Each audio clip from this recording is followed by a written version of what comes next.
Beep, beep, beep, beep, beep, beep, beep, beep. Hello, how we doing? All right, good peeps. Subscribe. If you haven't subscribed already, subscribe so you can hear more of my lunatic ramblings. How we doing? All right, it's great to see you again.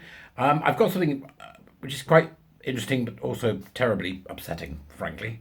Okay, so over the past few weeks, I've been asked quite a number of times by different people about what they seem to think is an incredibly hard stance on the issue of gender identity ideology and everything that comes with it.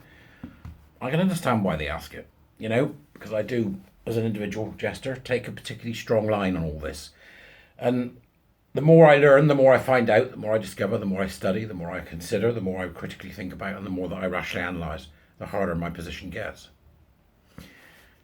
And I've seen this with people I've spoken to, and you can watch them traverse what seems to be a common path for many of us that have come to understand exactly what's going on.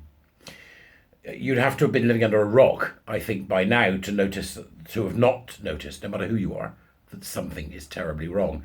And certainly to have not at least seen this come up on your radar at some point. For most people in the country, I don't believe that this is we're now in a situation where we are simply screaming into the void just to be heard. I do not think that people are informed about this at all. There's been nothing nothing done that has informed it. And I think we now need to move from the realms of the cultural sort of fight that we're having and the arguments taking place in academia, which is of course where it all started. So that's always a problem. And the horrific nature of the capture across all of our important institutions and also large corporations who are making hay with this. And then again, these NGOs, these smaller organisations, these little tiny charities who are spreading unreality and the dangerous modern version of Lysenkoism across not just our country, but the Western sphere. We need to get out of that. And I think that the best way to get out of that is to possibly start talking about something I mentioned some time ago, but I didn't get any traction. I know other people have spoken about it, so I do not claim any pioneering thinking on this particular area, but I'll explain why and give you a bit of information. It brings me to ask once again and to say to all of you, can you please let me know on Twitter or on here or wherever it may be, and perhaps share this as widely as possible from YouTube, in order that we can get the conversation going about whether or not this needs to be seen as a disastrous public health issue. In which case, it needs the same kind of coverage and the same kind of importance put upon it as we did, for example, with AIDS, in which there's a leaflet on every doorstep. I've mentioned this before.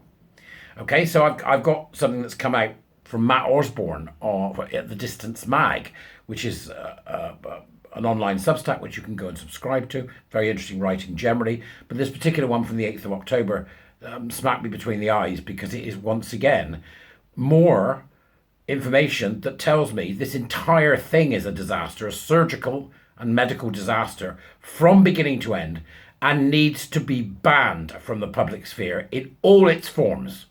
All its forms. I think if you want to have cosmetic surgery and get rid of your eye bags, I'd love to, or get rid of my fat cheeks, or have my teeth done. I don't care. That is not what this is, right? It is cosmetic surgery alone for the obvious reasons that you can't change your sex. You can only build a simulacrum of what you think the opposite sex is, and they're a mess. I mean, there's a 100% failure rate, we know. But it's the fact that this is tied up with a belief system, a social contagion among young people, particularly girls, the administration of drugs from a very young age, and the social sort of march, the train that comes with it, this trans train that drags young people and children along with it, means that it's not simply I'm having my eye bags done, or I'm going to get my tummy tucked, or I didn't like my nose so I have my nose changed. It's not the same thing at all. It's not even vaguely the same at all. It is, to put it in a very straightforward term for you, a cult. Okay, so we now know that this cult, this damaging cult, as I've said this before, comes with the most extraordinary damage from the beginning to the end. So is it time to call for a public health campaign, a campaign of information for the public about the dangers of this, what I would call a new Lysenkoism, which is a denial of science, quite frankly, and also a resurgence of eugenics that also practices a kind of behaviourist neuroeugenics in order to cripple and disturb the minds of the young through the education system.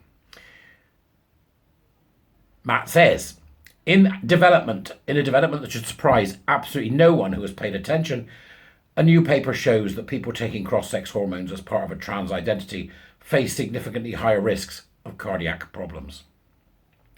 Comparing health data from 2,671 Danish trans people, and they've got that in speech marks, okay, rightly so, in their early or mid-20s to a control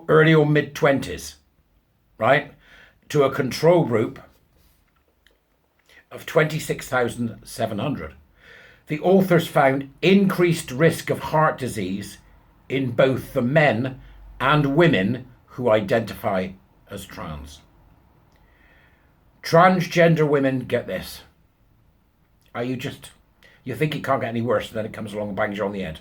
Transgender women taking estrogen.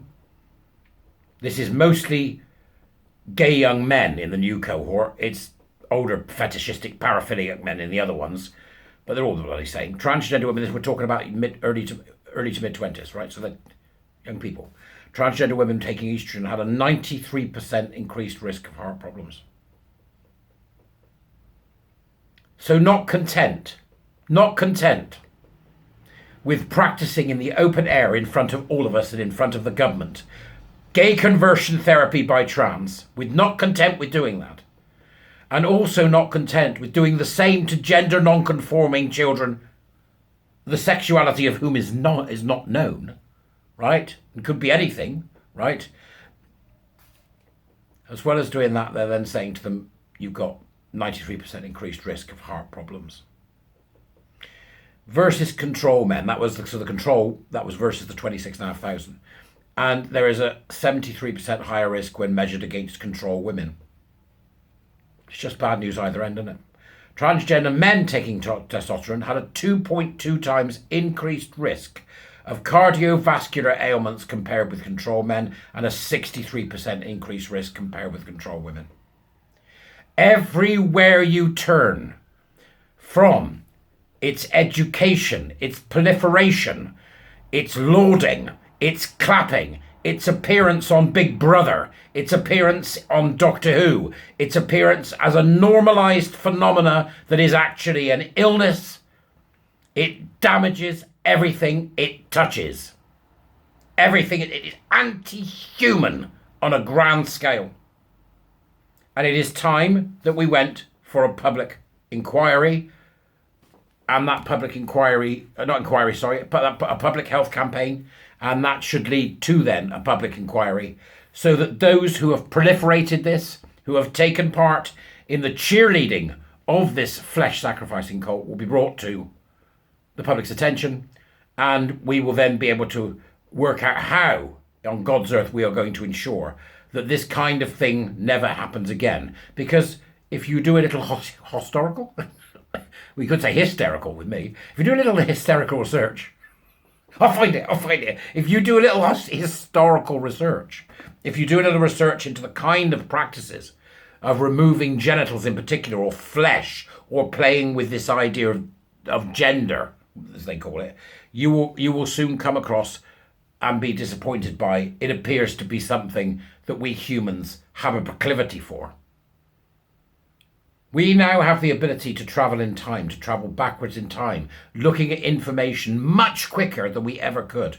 That's what the power of technology has given us. And we must be able to say, hang on a minute, we do this every now and again. We need to put something into law that warns that we do this every now and again. We need to frame a law that will allow us to ensure that the kind of behaviours we're seeing for people, the kind of ideas that have proliferated around this, mean that the type of harm that's been done to young children and to older young people and to adults for that matter, certainly in the age group that this particular study was covering, never happens again. But you can add to the heart problems, you can add osteoporosis, disintegrated bones, brain damage. That's what this stuff does, let alone what puberty blockers do to kids. Somebody called it the Turin treatment the other day. I thought that was apt. because that's what they did to Alan Turing. It's gay conversion therapy. It's being practiced in front of our faces. And some of its greatest cheerleaders are really stupid gay men. All right? That'll do for today. I'll see you later. Bye.